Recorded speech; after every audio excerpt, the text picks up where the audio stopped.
Chers téléspectateurs de Graphé TV, bonjour, bonsoir, salutations en Jésus-Christ et surtout que le Seigneur Jésus-Christ vous accorde une année 2020 qui soit vibrante et pleine de son amour.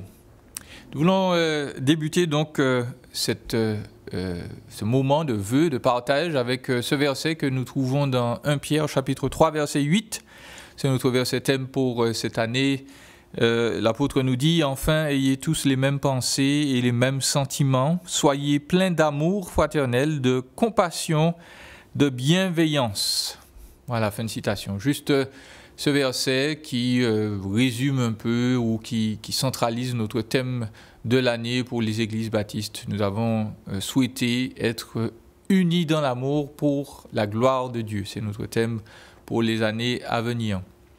Nous voulons que la parole de Dieu reste au centre de nos vies. Ce verset exprime plusieurs réalités.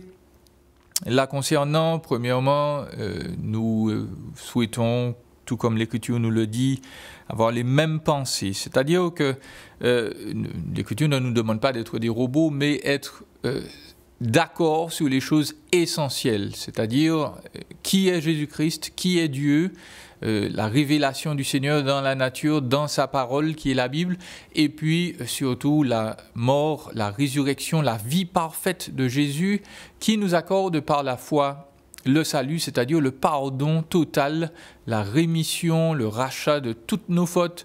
Dieu nous accorde, nous garantit un salut éternel, une délivrance éternelle de toute condamnation, de toute malédiction. Et cela, tous les vrais chrétiens peuvent se réunir autour de cet essentiel-là, avoir les mêmes pensées. Et puis l'Écriture nous autorise aussi quelques divergences d'opinion dans Romains 14. Il y a des choses qui ne sont pas essentielles, qui ne relèvent pas du salut.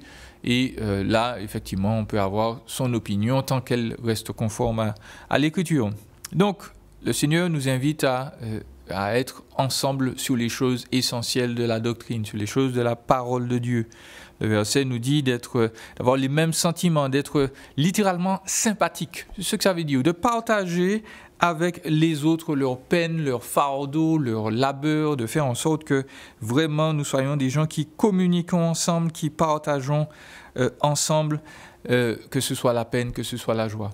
Et puis le verset nous dit aussi d'être plein d'amour fraternel.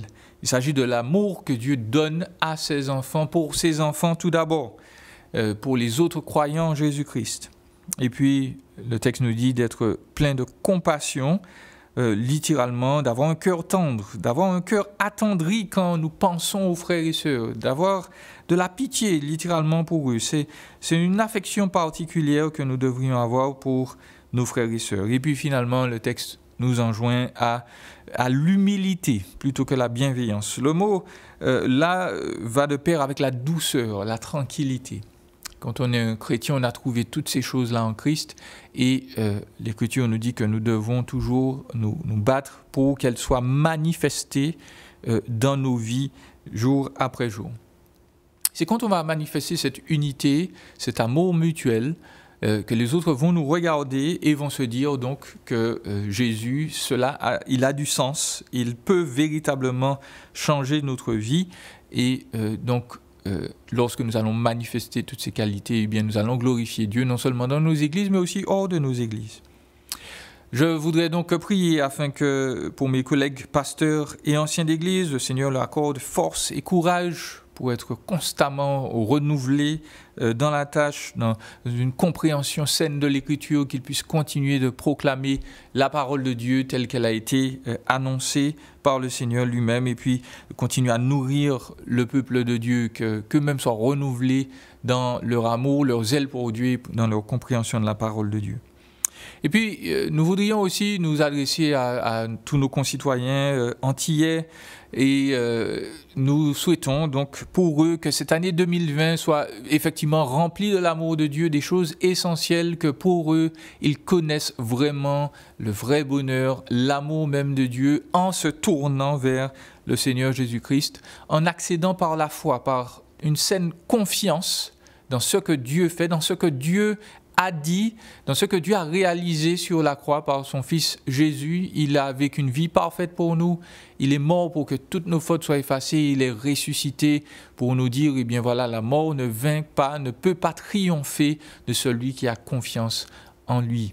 Et nous prions donc que 2020 soit une année de renouvellement, de conversion, de restauration pour tous nos concitoyens antillais.